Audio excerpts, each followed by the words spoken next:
جس طرح میں نے بتایا کہ پہلے انبیاء اور رسول جو ان سے پہلے گزر چکے تھے ان کے ہاں بھی زندگی گزارنے کے لیے طریقہ ایک کتاب یا صحیفے بھیجے، ساتھ ایک ڈیمانسٹریٹر بھیجا. تو برہما کو منہ کے اندر سے 4 کتابیں نکلی. پہلی جو مشرق سے نکلی ہے اس کو رگ وید کہتے ہیں، اور مغربی منہ سے جو نکلی ہے اس کا نام یجر وید ہے، اور جو اس کے جنوبی منہ سے نکلی ہے اس کا نام سام وید ہے، اور جو اس کے شمالی منہ سے نکلی ہے اس کا نام اتھر وید. اس طرح اس کے 4 منہ ہیں، 4 ہی ویدیں ہیں، اور یہی وہ متبرک کلام ہے جو کہ ایشور نے برہما کے ذریعے اس دنیا کو دیا کہ زندگی تم نے یوں گزارنی ہے. ہم آگے جا کے کتابوں میں پڑھیں گے کہ ہندوؤں کی کتابیں کون کون سی ہیں. بنیادی کتاب تو یہ وہی ہیں جو 4 کتابیں دراصل ویدوں کی تھی، ان کی تھیں آرینس کی. یہ جو برہما ہے، برہما کے ہاتھ بھی 4 ہیں. چاروں ہاتھوں میں یہ جو ویدیں منہ سے نکلی تھیں، ایک ہاتھ کے اندر انہوں نے وہ ویدیں پکڑ رکھی.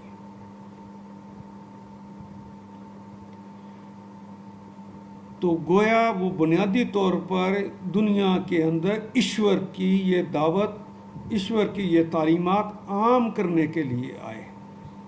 یہ کام انہوں نے جو نسل انسانی پیدا کی ہے، جو تخلیق پیدا کی ہے، جو انسانوں کی خدمت کے لیے دوسرے جانور دوسری چیزیں پیدا کر دی ہیں، ان سب کے لیے زندگی کس طرح گزاری جائے گی اس کو بتانا ہے.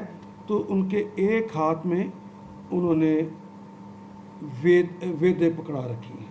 برہما کا ایک ہاتھ ویدوں والا ہے، گویا تعلیمات دینے کے لیے آئے ہیں. دوسرے ہاتھ کے اندر تسبیح ہے.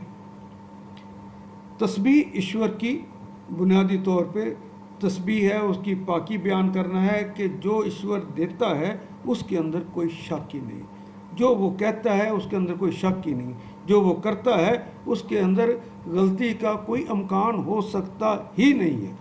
تو یہ تسبیح اس بات کا اعلان ہے. اچھا، یہ دونوں کام جو کرنے ہیں یہ طہارت کے بغیر نہیں ہو سکتے، اس لیے ان کے ایک ہاتھ میں، برہما کے ایک ہاتھ کے اندر لوٹا پکڑایا گیا. اس لوٹے کے ساتھ انسانوں نے، یہ جو کتابیں ان تک پہنچ گئی ہیں، انہوں نے اس کو طہارت اختیار کرنی ہے، پاکیزگی اختیار کرنی ہے. پاکیزگی اختیار کریں گے تو ویدیں پڑھنے کے قابل ہو جائیں گے، ویدیں پڑھیں گے تو لوگوں کو بتانے کے قابل ہو جائیں گے، اور جس کے اندر بتائیں گے کہ اللہ کی تسبیح کس طرح بیان کرنی ہے. اور جب یہ کر لیں گے تو اس کے لیے لازم ہے کہ وہ فیاض بھی ہوں. وہ چونکہ ان کے ایک صفت رازق ہونا ہے، اس لیے انہوں نے اپنے ہاتھ میں، برہما نے ایک ہاتھ میں اپنا چمچ پکڑ رکھا ہے. یہ چمچ جو ہے وہ اس بات کی علامت ہے کہ رازق لوگوں کو رزق بانٹ رہا ہے. تو گویا دین بانٹنا بھی اور رزق بانٹنا بھی مطہر اور تسبیح کرنے والے کا کام ہے. تو یہ ایک کنسپٹ دیا برہما نے. اچھا، برہما ویسے تو دیکھا جائے تو انتہائی عظیم ہستی لگتے ہیں. تو ان کو ہمیشہ راج ہنس پہ دکھایا گیا ہے. آخری جو چیز ہے کہ جہاں پہ برہما کے بت ہوگا آپ دیکھیں گے اسے راج ہنس پہ دکھایا گیا ہے. راج ہنس ایک ایسی چیز ہے جس پر بیٹھ کر وہ ساری دنیا کے اندر ان ویدوں کی تبلیغ کرتے ہیں، ان ویدوں کی جا کے تشریح کرتے ہیں، ان ویدوں کے بارے میں لوگوں کو سمجھاتے ہیں. الی کافۃ الناس جسے کہتے ہیں، جس طرح قرآن حکیم الی کافۃ الناس آیا ہے، اس طرح ان کا بھی تصور ہے کہ یہ ویدیں تمام عالم انسان کے لیے بھیجی گئی ہیں، ان کے لیے یہ رستہ ہے. اور راج ہنس پر یہ بیٹھا ہوا انسان، اس کی ایک بیوی بھی ہے. راج ہنس پر بیٹھا ہوا، میں انسان کہہ گیا، یہ جو ان کی الہ کی صورت اختیار کے جو ایشور کا پرتو ہے اس دنیا کے اندر، جو اس دنیا میں حلول ہو کے آ گیا. یہ جو راج ہنس پر بیٹھ کر جاتا ہے، اس کی ایک بیوی ہے جو فنون لطیفہ کی دیوی کہلاتی ہے. جتنے فنون لطیفہ ہیں اس کی دیوی الگ بنا دی گئی، اور یہ فنون لطیفہ کے لوگ اس کی پوجا کرتے ہیں. اس دیوی کا نام سرسوتی دیوی ہے. برہما ایک پہاڑ ہے، میرو پربت پہاڑ. میرو پربت پہاڑ کے اوپر اپنی بیوی سرسوتی کے ساتھ رہائش پذیر ہے. یہ وہاں پہ ان کے ساتھ رہتے ہیں. ان کے ساتھ میں نے بتایا تھا نا کہ انہوں نے ایک کی بجائے ایشور کے بجائے 3 الہ بنا لیے. ایک برہما، دوسرا وشنو، اور تیسرا شیوا.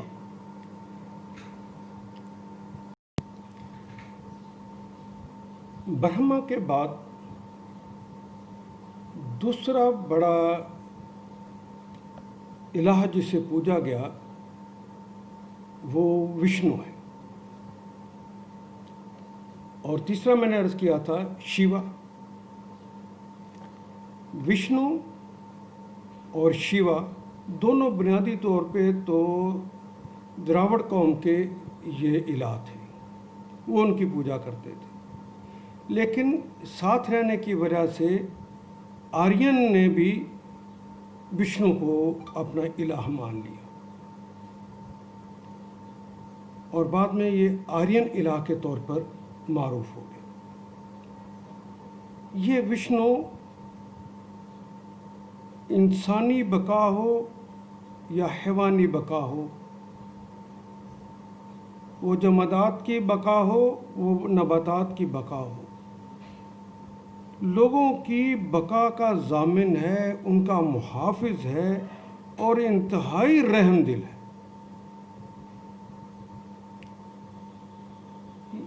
اس کا مرکزی اور خصوصی تعلق انسان سے، اس کی انسانیت کے حوالے سے ہے. وشنو جی پہلے بھی معروف تھے دراوڑ قوم کے اندر، پھر آرین نے مان لیا تو اور بھی مقبول ہو گئے. تو ان کے اندر ایک اور اتار تھے دیوتا، ان کا نام نارائن تھا. وشنو اور نارائن مل کے وشنو نارائن بن گئے. اب 2 جگہ پر ان کا اتحاد ہو گیا، اور ان کے ماننے والوں کی تعداد زیادہ ہو گئی. پھر ایسا ہوا کہ 2 دیوتا اور کرشن اور داسو دیو دونوں الگ الگ بھی الہ تھے، اور ان کے ماننے والوں کی بھی بڑی تعداد تھی. پہلے کرشن اور داسو کے جو ماننے والے تھے، ان کے پجاری جو تھے، یہ انہوں نے آپس میں الحاق کر لیا. یہ الحاق کر کے وشنو اور نارائن کا جو اتحاد ہوا تھا اس میں شامل ہو گئے، اور بنیادی طور پہ پھر یہ وشنو کی پوجا کرنے لگ گئے. یہ ایک بہت بڑے پجاری مل گئے. اس کے مقابلے پہ برہما کی صورتحال یہ، وہ اتنا بڑا دیوتا ہونے کے باوجود کہ وہ خالق بھی ہے اور رازق بھی ہے، ان کے پورے ہندوستان میں 2 معبد ہیں. لگتا ہے جس طرح انہوں نے تخلیق کے بعد کتابیں دے دیں اور اس کے بعد وہ سو گئے. پورے ہندوستان میں ان کے 2 مندر ہیں جن کی پوجا کی جاتی ہے، لیکن اب وشنو کی پوجا بہت زیادہ کی جانے لگ گئی. ایک تو بنیادی وجہ یہ کہ لوگوں کی بقا کا ضامن ہے، ہمدرد بہت ہے، محبت کرنے والا ہے. اس کے بھی 4 ہاتھ ہیں. اس جب شہرت ہو گئی تو اس کے 4 ہاتھ. یہ شہرت کی وجہ بھی ان کا یہ ماٹو ہے. یہ جو تصویر بنی ہے اس کے اندر ان کے دائیں ہاتھ کے اندر سنکھ ہے. سنکھ کہتے ہیں وہ بڑا باجا جس سے آواز دور تک جاتی ہے. یہ دعوت کی نشانی ہے. دور تک دعوت کو پہنچانا، ایشور کی باتوں کو پہنچانا ان کے ذمہ ہے۔ یہ دعوت انہوں نے دوسروں تک پہنچانی ہے۔ یہ سنک اس بات کی علامت ہو گیا، اور ان کے دوسرے ہاتھ میں گرز ہے۔ جو دعوت کے راستے کو روک دے اور دعوت کو آگے نہ جانے دے، تو انہوں نے تو دعوت ساری دنیا میں پہنچانی ہے، تو پھر اس کا مقابلہ کرتے ہیں، وہ پھر جہاد کرتے ہیں۔ پھر انہوں نے جہاد کیا۔ ان کے ایک ہاتھ کے اندر چکر ہے۔ یہ چکر وہی جو کہ ہندوستان کے آج جھنڈے کے اوپر بھی بنا ہوا ہے، گول۔ یہ ساری دنیا کی علامت ہے، یعنی پوری دنیا جو گول ہے اس کی علامت ہے کہ یہ دعوت پوری دنیا میں پہنچانی ہے، چاہے اس کے لیے جہاد کرنا پڑے۔ اس سے پہلے جتنے بھی ان کے الہ آئے، وہ پوجا پرستش تو ہوتی تھی، نام کی مالا تو جپی جاتی تھی، ان کے ناموں کی قربانیاں بھی ہوتی تھیں، لیکن ابھی تک دریائے سندھ کے اس پار کے رہنے والے لوگ، وہ جہاد کے لیے کوئی ان کی مذہبی کوئی تحریک موجود نہیں تھی۔ کرشن اور داسیو جب مل گئے ہیں تو پھر وشنو نے یہ جہاد کیا، اور جہاد ساری دنیا تک پہنچانے کے لیے کوشش کی، اور جتنے لوگ بھی راستے میں رکاوٹ ہوئے ان کے خلاف باقاعدہ لڑے۔ اور ان کے ایک ہاتھ میں کنول کا پھول ہے۔ یہ کنول کا پھول بڑی اہمیت کا حامل ہے۔ یہ دائی کو سمجھاتا ہے کہ یہ کنول کا پھول جو کھلتا ہے، جو خوبصورت مستقبل کی علامت ہوتا ہے، جو بہترین اور شکل سے بھی بڑا اعلیٰ اور عمدہ لگتا ہے، نرم اور نازک لگتا ہے، جی کو اچھا لگتا ہے، یہ کنول کا پھول کھلتا تو دلدل میں، جوڑوں میں کھلتا ہے۔ تو تمہیں اپنی دعوت جا کے انہی لوگوں کو دینی ہے جو ایشور سے دور ہے۔ ایشور کے دور لوگوں کو دعوت دے کے قریب کرنا ہے۔ آپ دیکھیں کہ صبح صبح جو وشنو کے پجاری ہیں، اپنی پیشانی پر سرخ رنگ کے گیروں سے ایک مثلث بناتے ہیں۔ یہ مثلث بنا کے پھر دعوت کے لیے نکلتے ہیں اور لوگوں کو جا کے پکارتے بلاتے ہیں۔ ہندوازم کے اندر الوہیت جو ہے وہ تو ایک حالت میں پرسکون رہتی ہے، وہ سکون کا مظہر ہوتی ہے۔ البتہ کبھی انسانی دعائیں، عبادتیں وہ الہ کو حرکت میں دیتی ہیں اور دنیا میں اتار لاتی ہیں۔ اسے مختلف اہم مراحل سے اسے مادی دنیا میں نزول پر آمادہ کیا جا سکتا ہے، لیکن مادی دنیا میں معبود کا آنا ڈائریکٹ نیچے نہیں آ جاتا، بلکہ جب معبود نیچے آنا ہوتا ہے تو کسی انسان کے اندر اسے حلول کرنا ہے، تو یہ انسان کے اندر حلول کر جاتے ہیں، اور کبھی کبھی یہ کسی غیر انسان میں بھی حلول کر جاتے ہیں، اور جب آ جاتے ہیں آتے کسی نیک انسان کی شکل میں ہیں، اور پھر غمزدہ فریادی کی فریاد کو پورا کرتے ہیں۔ یہ دعائیں، التجائیں، عبادات، یہ نظر نیاز، یہ قربانیاں، یہ پھر اس کو مجبور کرتی ہیں کہ دنیا میں آ۔ ہندوؤں کے دو بڑے معبود ہیں، کرشن اور رام۔ کرشن جی بھی اور رام جی بھی دونوں ہی یہ وشنو کے اس دنیا میں اوتار تھے۔ یہ بنیادی طور پہ تو دونوں دنیا کے نیک انسان تھے۔ ان نیک انسانوں نے جب پکارا کہ دنیا کے اندر حالات خراب ہو گئے ہیں، ہماری مدد کرو، تو یہ مدد کرنے کے لیے جب اترتے ہیں تو ظاہر ہے کسی کے اندر حلول کریں گے۔ حلول کیا تو انہوں نے معبود ایک رام ہمارے قریب کے زمانے اور ایک کرشن، دونوں کے اندر حلول کیا۔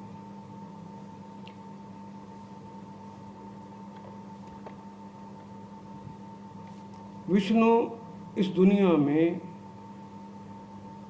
تقریباً 10 دفعہ نازل ہوئے، 10 دفعہ دنیا میں اترے ہیں دعاؤں التجاؤں کے نتیجے میں، عبادات کے نتیجے میں، لوگوں کی فریاد رسی کے لیے اترے ہیں اور حلول کیا ہے لوگوں کے اندر۔ 7ویں موقع پر وہ رام میں داخل ہوئے تھے اور رام کے ذریعے لوگوں کی مدد کی، اور 8ویں مرتبہ وہ کرشن جی کے اندر داخل ہوئے اور کرشن جی کے اندر داخل ہو کے انہوں نے پھر لوگوں کی مافوق الطریقوں سے مدد کی۔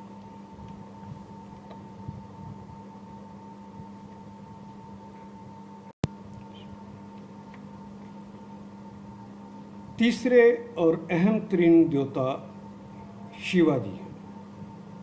شیوا یہ وشنو کی ضد سمجھے جاتے ہیں، وہ بقا کی علامت ہیں، یہ تخریب کی علامت ہے، وہ تعمیر کی علامت ہے، یہ تباہی اور بربادی کی علامت ہے۔ یہ زندگی کی پرانی صورتوں کو مٹاتا ہے، تعمیر اور تخریب کی تمام قوتوں کا یہ مالک ہے، خود ہی بناتا ہے، خود ہی توڑتا ہے، پھر ان کو بناتا ہے۔ ہزاروں انسانوں کی موت کو گھاٹ اتار کر ہزاروں کو جہنم دیتا ہے اور پھر ہزاروں کو جنم دے دیتا ہے۔ ہزاروں جانور ان کے نام پر قربان کیے جاتے ہیں۔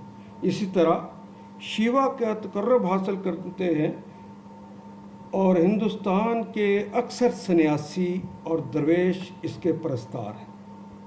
اس کی پیشانی پر جو تصویر ملی ہے، اس کی پیشانی پر ایک تیسری آنکھ بھی بنی ہوتی ہے جسے ترلوچن کہتے ہیں۔ یہ شیوا بنیادی طور پہ جو دراوڑ ہی تھے، لیکن ہندی ایک دیوتا ہے، آرین دیوتا اندر اور دیوتا اور شیوا کہتے ہیں دراصل ایک ہی دیوتا کے دو مختلف نام ہیں، بلکہ ایک اور دیوتا بھی تھا جس کا نام ردر تھا۔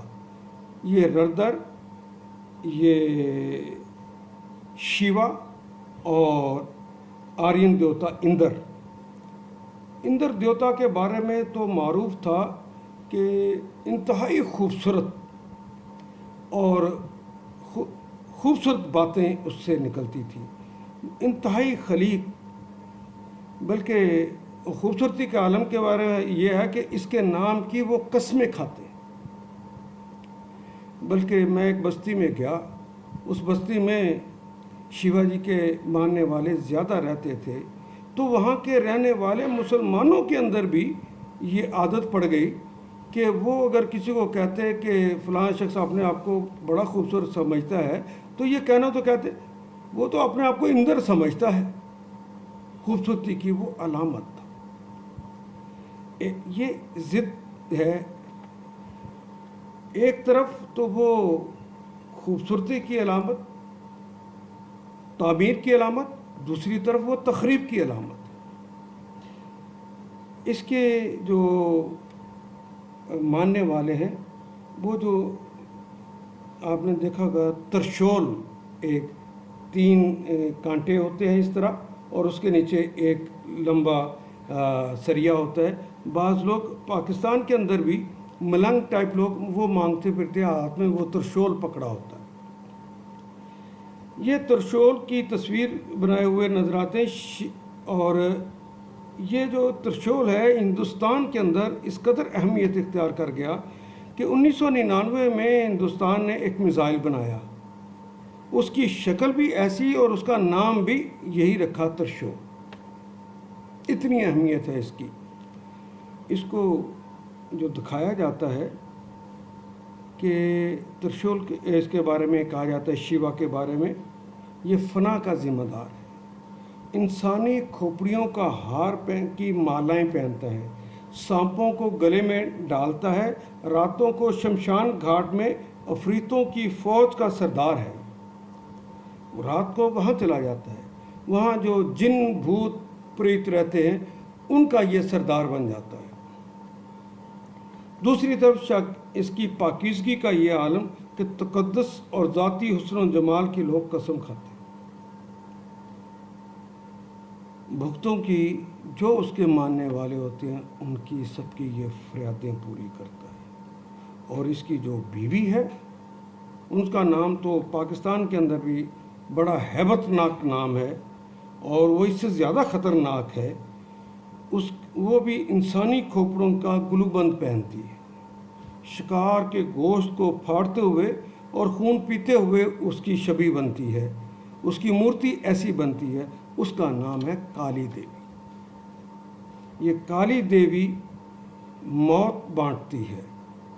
اس کا وہ حصہ جو کہ اندر دیوتا کے ساتھ مل کر بنا ہے، شیوا جی تعمیر کرتے ہیں، لوگوں کے کام آتے ہیں، اور جادو ٹونے کرنے والے اسی کی پوجا کرتے ہیں، اور یہ انتہائی خطرناک قسم کا سمجھا جاتا ہے۔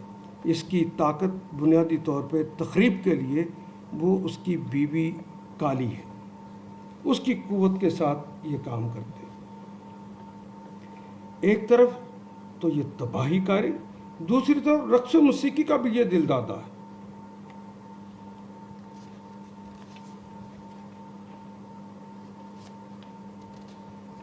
تیسرا تین تو یہ مستقل دیوتا ہو گئے جو کہ بنیادی طور پہ کرشن جی کہہ رہا ہوں، ایشور کے پرتو ہے۔ پرتو نمبر 1 برہما، آدھے کام انہوں نے اسے سونپ دیے، شیوا جی نے برہما کو سونپ دی، آدھے کام کچھ کام جو ہے وہ تعمیر کے حوالے سے وہ زیادہ کام وشنو جی کو سونپ دیے، اور تخریب کے حوالے سے زیادہ کام ایشور نے شیوا جی کو سونپ دیے۔ تو جس کو کوئی منفعت چاہتا ہے تو وہ اس کی پوجا کرتا ہے جو منفعت کا ذمہ دار ہے، اور جو کوئی تخریب چاہتا ہے، دوسروں کی تخریب چاہتا ہے، اپنی تخریب چاہتا ہے، وہ پھر تخریب کے دیوتا کی پوجا کرنے لگ گئے۔ ان کے ہاں ایک اور دیوتا ہے جو پورے ہندوستان میں مانا جاتا ہے، وہ گائے دیوتا ہے۔ ہندو ثقافت کے اندر گائے بیل کی پرستش اور اس کی عظمت کا اقرار اس قدر ہے کہ اگر کوئی آدمی مسلمان اس گائے کو کھا لے تو انسان کا خون بہانے سے یہ باز نہیں آتا۔ کسی کے گھر سے، کسی کی فرج سے کوئی بوٹی نکل آئے گائے کے گوشت کی، یا وہ گوشت کوئی اور ہو، اور اس کی مالیگاؤں کے اندر آپ نے پڑھا ہوگا کہ ایک گھر کے اندر کسی نے مٹن رکھا ہوا تھا، وہ کچھ دنوں کے بعد تھوڑا سا جو مٹن تھا، غریب لوگ ہیں تھوڑا تھوڑا پکاتے ہیں، تو وہ مٹن کو دیکھ کر کسی نے جا کے باہر لوگوں کو بتایا، ہندوؤں کو، ان کے گھر میں گائے کا گوشت رکھا ہوا ہے تبرک کے طور پہ، ان کے گھر میں وہ پڑا ہوا ہے۔ لوگوں کو پتہ چلا کہ اس کے مطلب انہوں نے گائے کو کاٹا ہے، پورا مالے گھاؤں جلا دیا انہوں نے، ہزاروں انسانوں کو موت کے گھاٹ اتار دیا۔ یہ اس دیوتا کی پوجا کرتے ہیں۔ وہ کہتے ہیں کہ سارا جہاں اور کل دیوتا، جتنے دیوتا ہیں، گائے ہی کا سراپا ہے۔ گویا گائے اب مقابلہ ہو گیا اس کا ایشور کے ساتھ، گائے اور ایشور ایک ہو گئے۔ تو کہتے ہیں کہ سارے دیوتا جو ہیں وہ اس کا سراپا ہیں، اس کا پرتو ہیں۔ اتھر وید میں یہ جو آخری وید جب جس کے اندر پھر انحراف ہونا شروع ہو گیا، پھر اس کے اندر ایسا ہی لکھا گیا۔ اس کے شوہر کا نام ہے بیل۔ بیل کے بارے میں اتھر وید میں لکھا ہے کہ بیل ساری دنیا کو اپنے ایک سینگ پہ اٹھاتا ہے، اور جب اس کا سینگ تھک جاتا ہے تو اس سے ہٹا کر دوسرے سینگ پہ رکھتا ہے، تو اس زمانے میں وہ زلزلہ آتا ہے۔ گو پرستی اس قدر آگے چلی گئی، پہلے شروع میں صرف گائے کی پوجا کی جاتی تھی، پرستش کی جاتی تھی، اس کی تقدیم کی جاتی تھی، اس کو یعنی تعظیم کیا جاتا تھا، لیکن یہ اثر اس قدر بڑھا کہ اس کے گوبر کو بھی پھر مقدس جاننے لگ گئے، اور مقدس اس کے گوبر کا پانی نچوڑ کر یہ پیتے ہیں۔ اور ابھی تو انہوں نے یہ جو وائرس آیا ہوا ہے، اس وائرس کی بیماری کا علاج بھی انہوں نے کہا گوبر کا یہ پانی ہے، یا اس کا یہ پیشاب پی لیں گے تو آپ کرونا سے بچ جائیں گے۔ کرونا وائرس کا علاج بھی ان کے نزدیک یہی ہے۔ مہابھارت کے اندر بھی اس کا تذکرہ اسی طرح موجود ہے۔ ایک مقدس کتاب ہے منوسمرتی، اس میں کہا گیا گائے کا گوبر اور پیشاب گناہوں کی معافی کا ذریعہ ہے۔ اور مہاتما گاندھی کہتے ہیں کہ میں تو ہندوستان کو اس وقت آزاد سمجھوں گا جب گائے کو یہاں پہ ذبح نہ کیا جائے گا، اور جو گائے کو ذبح کرے اس کے بدلے میں لاکھوں انسانوں کو بھی مار دیا جائے تو کوئی حرج نہیں۔ اب وہ اپنے آپ کو اہنسا کا، امن کا پجاری بھی کہتا ہے، لیکن گو ماتا کے حوالے سے ان کا یہی ہے۔ اور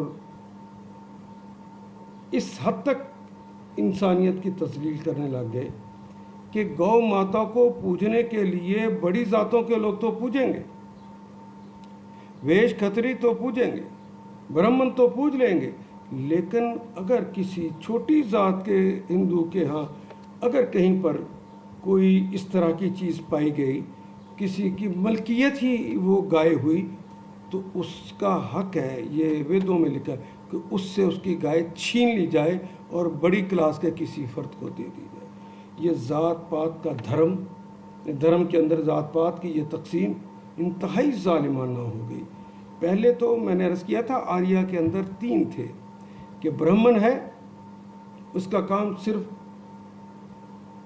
دیوتاؤں کی پوجا کرنا ہے اور لوگوں کو اس کی تعلیم دینا ہے۔ اس کے بعد کھشتری ہیں، تو ان کا کام سرداری کرنا ہے اور جنگوں کا لڑنا ہے۔ اس کے بعد ویش ہے، یہ تاجر ہیں، ان کا کام پہلے دونوں طبقوں کی خدمت کرنا ہے۔ لیکن اب ہندوستان کے اندر جو کہ عام چلن ہو گیا وہ یہ کہ ایک اور ان کے اندر دلت نام کے لوگ پیدا ہوئے، شودر انہیں کہا جانے لگا۔ ان شودروں کے کام یہ، ان کو اتنا پلیت سمجھا جانے لگا کہ یہ پاکیزہ گائے کو اپنے پاس نہیں رکھ سکتے اور بڑے ذات کے لوگوں کے مندر کے اندر داخل بھی نہیں ہو سکتے۔ یہ پانی پینا ہو تو جو اسٹیشن پہ ٹوٹیاں لگی ہیں اس کے اوپر، یہ پانی بھی نہیں پی سکتے۔ شودر کے لیے پانی پینے کی اجازت ہے لیکن اس کے لیے ٹوٹی الگ لگی ہوئی ہے۔ یہ اگر مقدس کتابوں کو کبھی زندگی میں ہاتھ بھی لگا لے یا اس کا سن لے تو پگھلا ہوا سیسا ان کے کانوں میں ڈال دیا جاتا ہے۔ برہمن کے ساتھ بیٹھ جائے تو اس کے چوتڑ کو کاٹ دیا جاتا ہے۔